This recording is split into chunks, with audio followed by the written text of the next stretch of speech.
하나님의 말씀을 보겠습니다. 로마서 이제 4장 18절부터 25절까지 말씀입니다.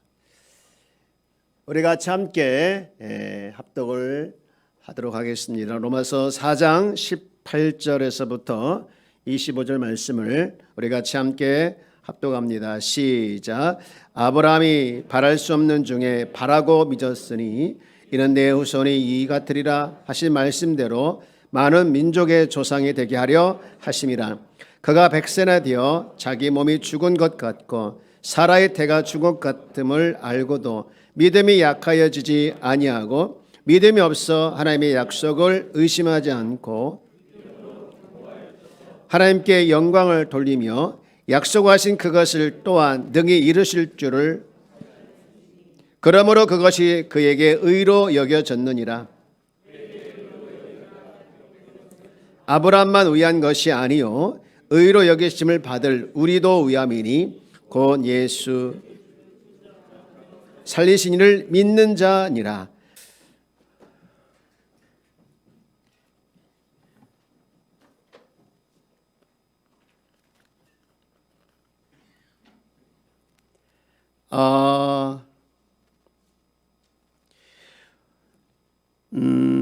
사람은 참 강한 것 같지만 약한 모습이 많이 있는 것 같아요. 우리가 잘 알고 있는 것처럼 알렉산더 대왕은 20살의 왕이 돼서 마케도니아, 시리아, 이집트 등을 손에 넣어서 대왕이라고 불러줬는데 그가 33살에 목에 물려서 열병에 죽었다고 하죠. 여러분 혹시 보신 분이 계신지 모르겠지만 TV에서 진짜 사이라라이라는 프로그램이 있었어요. 남자들이 이제 군대에 들어간 것처럼 이제 그런 훈련을 하면서 얻는 여러 가지 에피소드를 소개하는 내용인데 여자가 입대해서 한 번은 나오더라고요. 한 여자가 입대해서 이제 훈련을 받는데 뭐 여자라고 해서 또 연예인이라고 해서 봐주는 게 아니라 똑같이 이제 조교에 훈련을 받으면서 훈련을 받는 과정에 이 연예인이 훈련을 받을 때도 울고 끝나고서도 울고 계속 울어서 도대체 왜 그렇게 우냐고 물어봤더니 이 연예인이 하는 말이 자기는 정말 다른 사람들처럼 잘하고 싶은데 안 되는 것이 서러워서 울고 그 다음에 힘들어하는 자신이 싫어서 울고 또 연예인이 좀 봐주면 안 되겠나 싶은데 하나도 안 봐주는 그 조교가 미워서 이렇게 울었다라고 하더라고요. 여러분 잘하고 싶은데 안 되는 심정, 정말 잘하고 싶은데 안 될 때 그 마음, 여러분 그 마음과 심정을 다 웬만하면 공감할 거라고 생각을 합니다. 우리 옆에 계신 인사할까요? 안 돼도 실망하지 맙시다. 예, 안 돼도 실망하지 않기를 바랍니다. 예.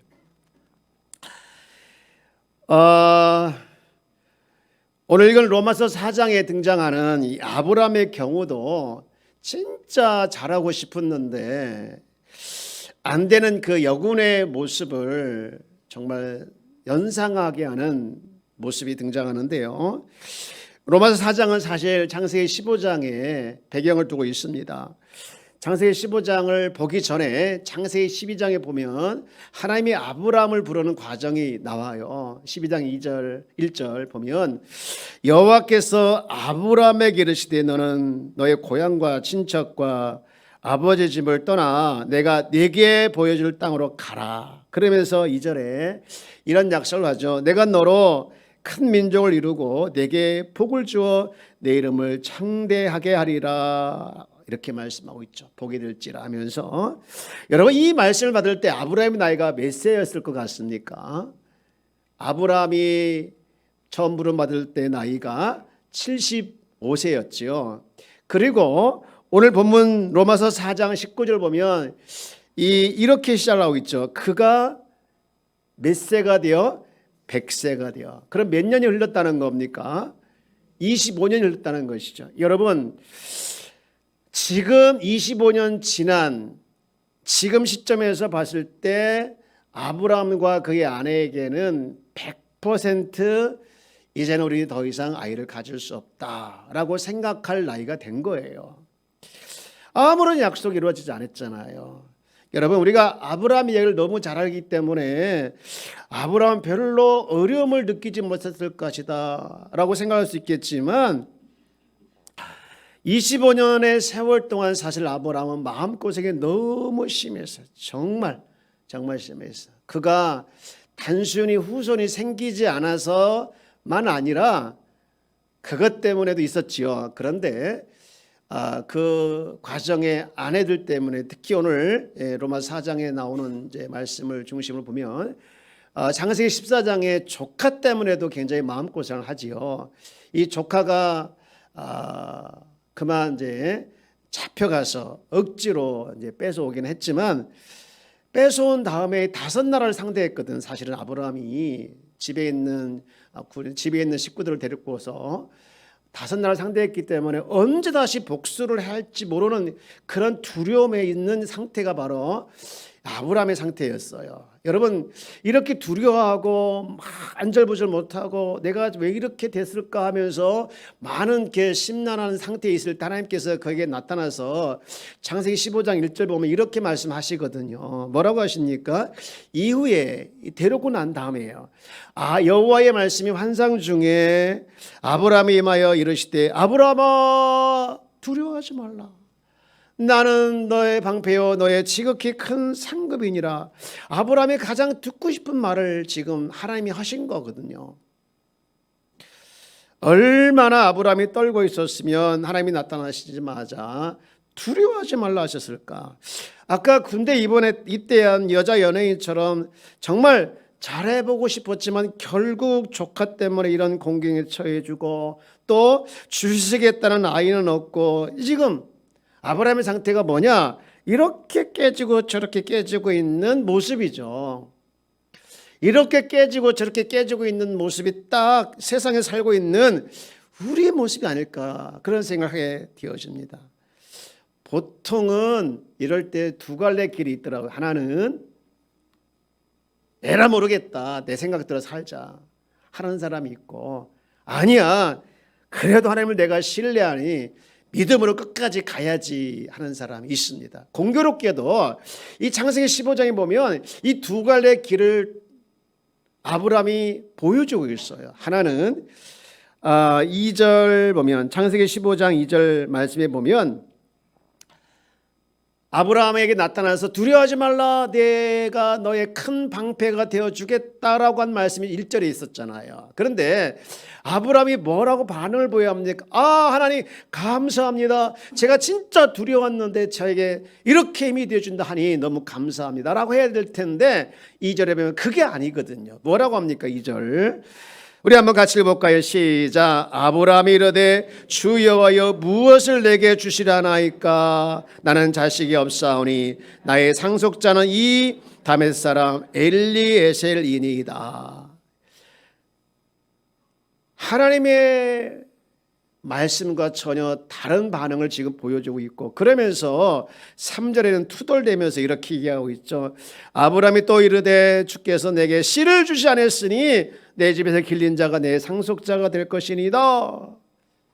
아니 두려워하지 말고 내가 너의 방패 주겠다라고 약속했는데 불구하고 아브라함의 반응은 우리말로 이야기하면 하나님 다 필요 없어요, 제 생각대로 갈래요, 우리 집에 기른 아이를 내가 상속자로 삼겠습니다 한 첫 번째 길을 보여주고 있잖아요. 그런 아브라함의 모습을 보시면서 하나님이 안타까워하면서 아브라함을 끌고 나갑니다. 5절 보면 그를 이끌고 밖으로 나가 이르시되 하늘을 우러러 무뼈를 셀 수 있는 보라, 또 그에게 이르시되 내 자손이 이와 같으리라, 내 자손이 이와 같으리라 라는 약속의 말씀을 다시 한번 상기시켜 주니 그때서야 아브라함이 정신이 들었는데 이렇게 반응을 보이죠. 6절 이렇게 반응해요. 아브라함이 뭐하니? 여호와를 믿으니 여호와께서 이를 그의 의로 여기셨다라는 말씀이죠. 여러분, 오늘 본문에서 보여주고 있는 이 아브라함의 두 갈래길의 모습을 보면서 우리가 인생길에 살아가면서 난간이 찾아오고 때는 어려움이 찾아오고 원하지 않게, 우리 또 정순진 권사님 오늘 오셨는데 이렇게 정순진 권사님 같이 뜻밖의 슬픔을 당하는 분들과 같은 삶의 현장에서 우리는 정말 아브라함 같지 않을지라도 이렇게 깨지고 저렇게 깨지고 하는 모습이 수없이 반복되는 것이 우리의 현실인데, 그럴지라도 우리는 두 갈래 길에서 우리는 내 생각대로 걸어가는 길이 아니라 하나님의 그 말씀과 언약의 말씀과 그 말씀을 내가 믿는 그 믿음으로 하나님을 신뢰하면서 끝까지 우리는 걸어가는 것이 우리의 길이 되어야 될 줄 믿습니다.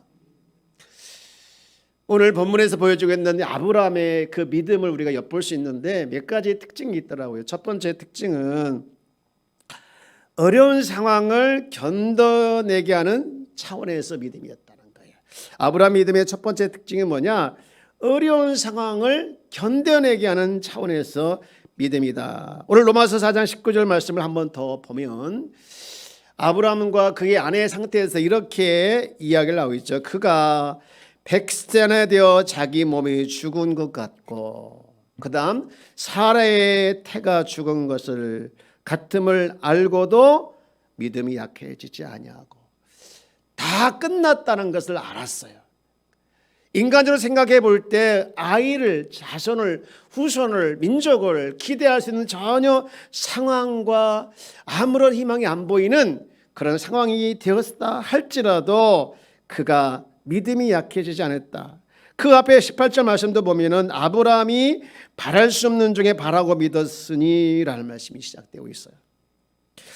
현실적으로 볼 때 모든 것이 실망이고 모든 것이 절망이고 모든 것이 다 아무런 어떤 힘이 되는 모습이 없어 보일지라도 그에게는 하나님의 약속을 바라보는, 하나님의 말씀을 기억하는 믿음이 있었다라는 것이죠. 여러분, 이 아브라함의 믿음을 보면서 우리가 가진 믿음은 어떤 믿음이냐? 여러분 놀라지 마십시오. 아브라함만이 어려운 현실 속에서 견뎌내게 하는 그런 믿음을 가지고 있는 사람이 아브라함에게만 있는 것이 아니라 여러분에게도 있는 믿음이 어떤 믿음인 줄 아십니까? 여러분의 믿음이 자기 스스로 나는 믿음이 없어요, 약해요, 부족해라고 자꾸 자기 자신의 믿음을 비하하고 깎아내리는데, 여러분 그러지 마세요. 여러분이 가지고 있는 믿음이 이래봐도요 어떤 믿음인 줄 아십니까? 어려운 현실을 견뎌내게 하는 능력이 있는 믿음을 여러분은 가지고 있어요. 믿으시길 바랍니다. 여러분의 믿음이 작은 믿음이 아니에요. 여러분 믿음이 연약한 믿음이 아니에요. 다만 그 믿음이 있음에도 불구하고 여러분 그 믿음을 작동시키지 않을 뿐입니다. 어떤 현실에도 이겨나가게 하는 그 믿음, 견뎌나가게 하는 그 믿음을 여러분 작동해내는 귀한 성도가 되기를 주 여러분 축복합니다. 고린도전서 13장에 보면, 여러분 이 고린도전서 13장은 무슨 장이니까? 사랑장이죠. 사랑장. 믿음장은 11에서 11장이고, 사랑장 그 4절의 출발을 보시면 이렇게 시작하고 있죠. 사랑은 오래 참고, 사랑에 대해 쭉 설명을 하고 있어요. 그러면서 사랑하면서 마지막 7절에 보면 이렇게 결론 내리고 있어요. 우리 한번 이 부분을 같이 한번 읽어볼까요? 시작. 모든 것을 참으며 모든 것을 믿으며 모든 것을 바라며 모든 것을 견디느니라. 아멘. 여러분 이게 다 같은 얘기 아니겠습니까? 그런데 하나님께서 지독하게 반복하면서 강조하는 이 사랑의 특징은 뭐냐? 사랑은 인내하는 거라는 거예요. 반대로 인내하지 않는 사랑은 가짜라는 거예요. 요즘에 그 젊은이들이 보면 뭐 젊은이들 뿐이겠습니까? 뭐 채팅에서 만나가지고 첫눈에 뿅 갔다는 등, 첫눈에 사랑에 빠졌다는 등, 이게 사랑이라고 하는데 사실 그게 사랑이라고 하면 그건 사랑에 대한 모독입니다. 충동적인 자기 감정이지 사랑이라고 보기는 어려워요. 적어도 내 입에서 사랑에 빠졌다라고 말을 할 때 그 말을 쓰려면요, 거기에 눈물이 날 정도로 인내하는 것을 포함시켜야 합니다. 여기에 가정생활을 10년 이상 유지한 분들은 다 아실 텐데요, 여기까지 가정을 유지하신 것은 다 여러분의 눈물이며 인내가 아닐까요? 여기 젊은 분들이 좀 계시는데 잘 들으세요. 여러분들이 이만큼 성장해서 그래도 사랑구실을 하는 것은 부모의 눈물 때문인 거예요. 여러분 잘나서 이렇게 잘 살고 있다고 생각하면 안 되고요. 그래서 부모가 늙었다고 해서 천대하거나 나하고 잠깐 의견이 맞지 않다고 해서 부모가 인내하면서 사랑하면서 여기까지 길러낸 그 부모의 인내 시간을 잊어서는 안 된다는 것이죠. 인내가 없는 사랑은 가짜인데요. 그렇기 때문에 야고보서에 보면 우리에게 요구하는 것이 뭔지 아십니까? 야고보서 1장 2절부터 우리 한번 읽어볼까요? 1장 2절 말씀 한번 읽어봅시다. 시작. 내 형제들아, 너희가 여러 가지 시험을 당하거든 온전히 기쁘게 여겨라. 여러분, 이 말씀이 이해가 안 되잖아. 이 말씀 이해가 안 되는 이유가 뭐냐? 시험을 당하면 기쁘게 여기라는 거야. 여러분, 시험을 당하면 시험 빠지고 교회 안 나오는 거 많이 있어요. 그런데 기쁘게 여기는 이유가 뭐냐? 3절 4절 보면 이렇게 말하고 있더라고요. 한번 같이 봅시다. 시작. 이는 너희의 믿음의 시련이 인내를 만들어내는 줄 너희가 알리라. 4절. 인내를 온전히 이루라.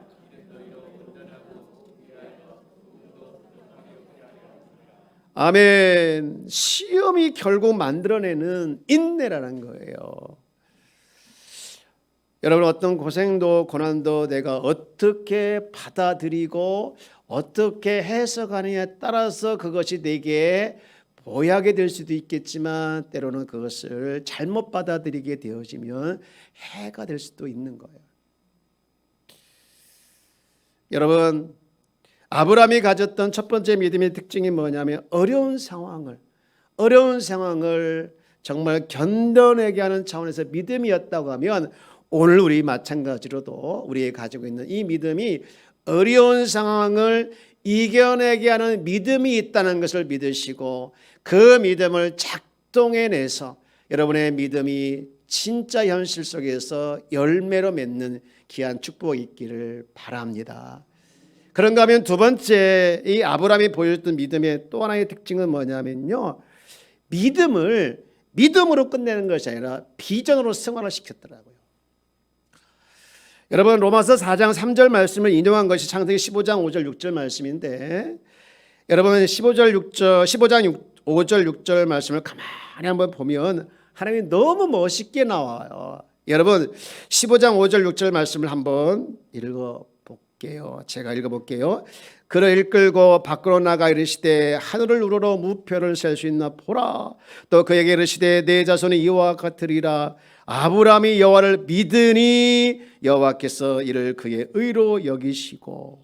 왜 멋있는 줄 아십니까? 지금 이 상황이 여러분 창세기 지금 15장을 읽었는데 창세기 14장은 조카 때문에 아브라함이 위기를 당한 내용이 나오거든요.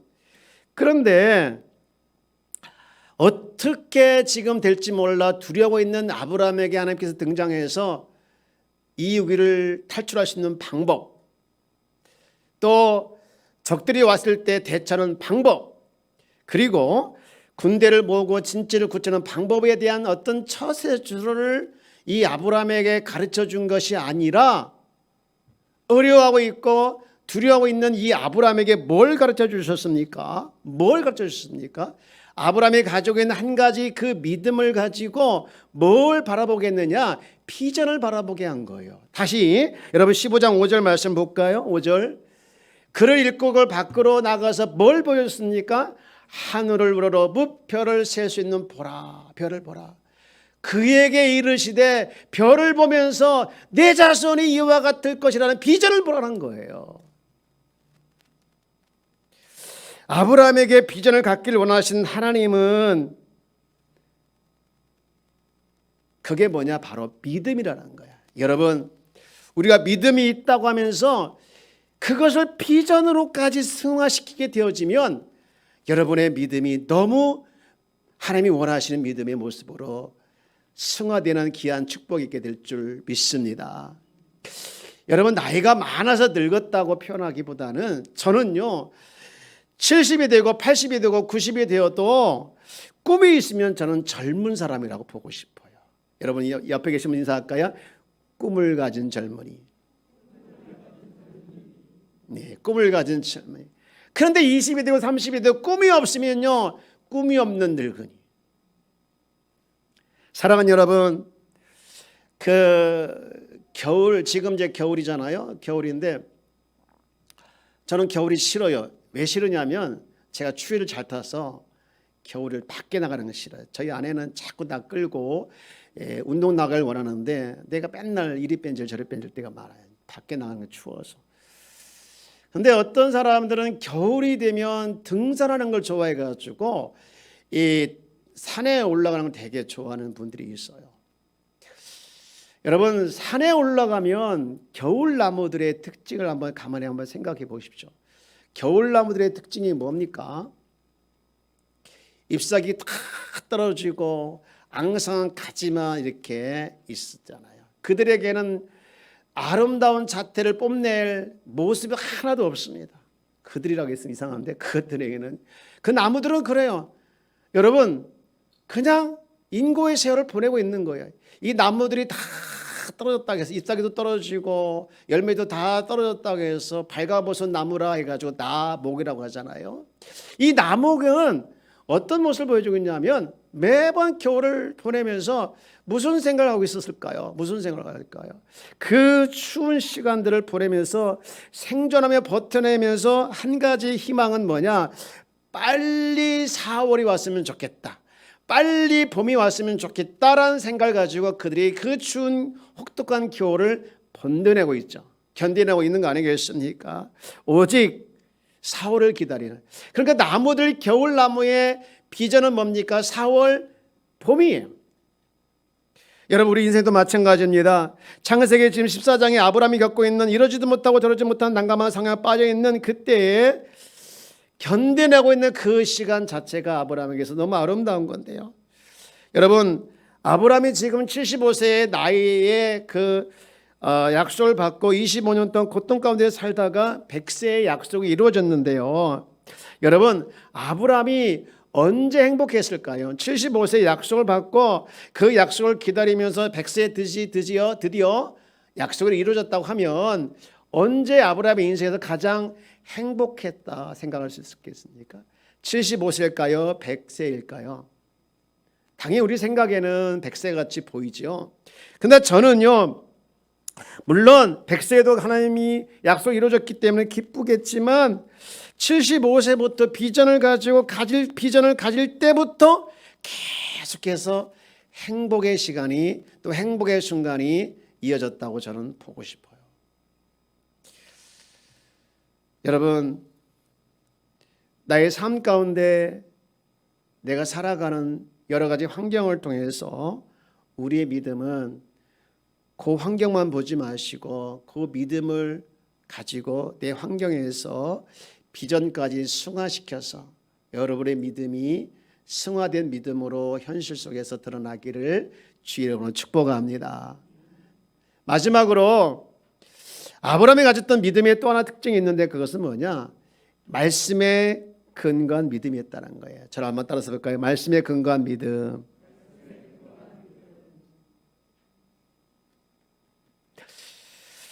아브라함의 일생을 보면 75세부터 우리가 이제 성경 기록 때문에 나와 있잖아요. 75세부터 100세까지 될 때까지 아브라함의 삶의 전반에 흐르고 있는 것이 뭐냐? 하나님의 말씀이었어요.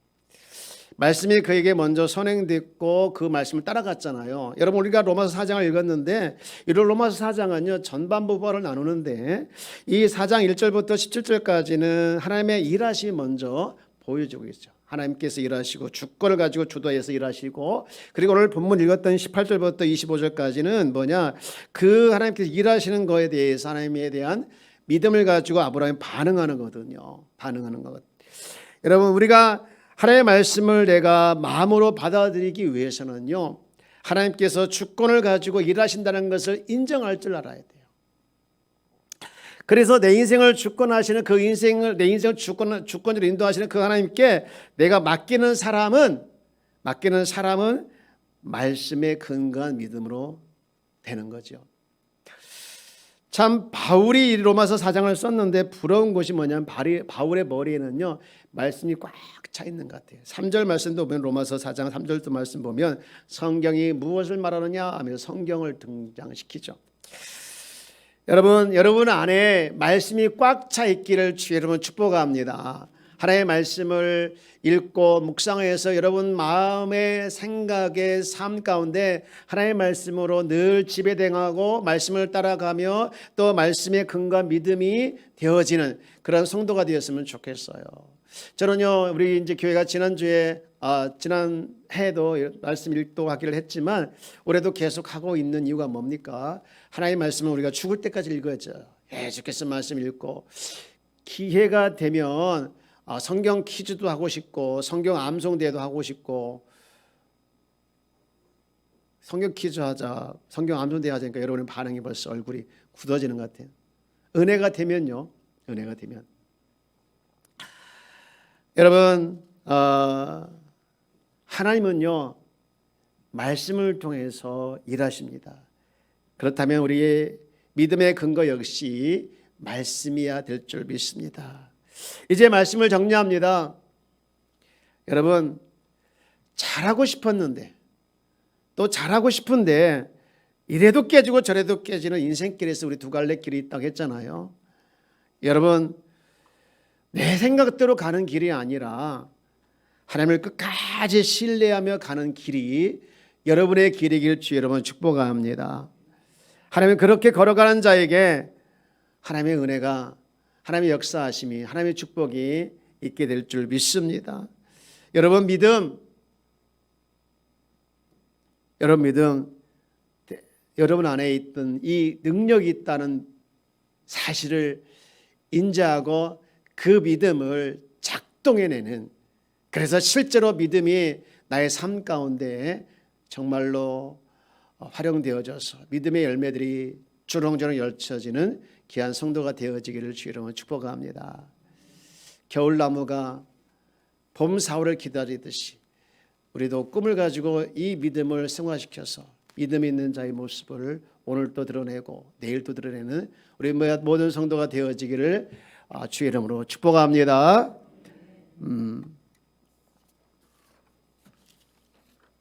오늘 말씀을 생각하면서 우리 모든 상황 속에서 우리 찬양을 올려드리도록 하겠습니다.